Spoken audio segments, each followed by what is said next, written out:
после сужения артериол у нас начнется артериальная гиперемия, расширение артериол. Артерия, как вы помните, это что?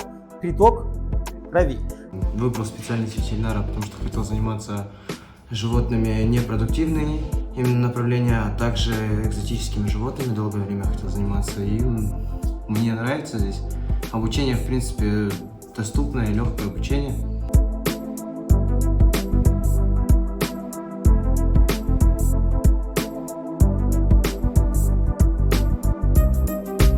Почему я на видео показал? Потому что первое сужение вы видите, как пропустили.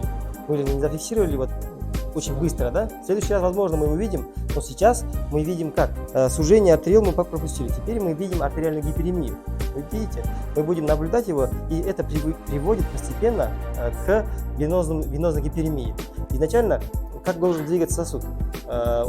Центральный ток его, да?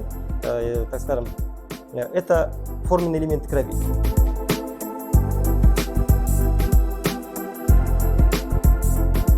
Сегодня мы посмотрели работу сосудистой системы сужения под повреждающим фактором воздуха, посмотрели выход лейкоцитов при гиперемии.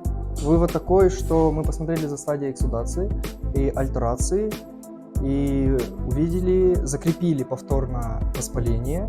Сейчас мы будем наблюдать сосудистую реакцию. Вот здесь уже мы видим сосуды. На экране вы увидите сосуды уже.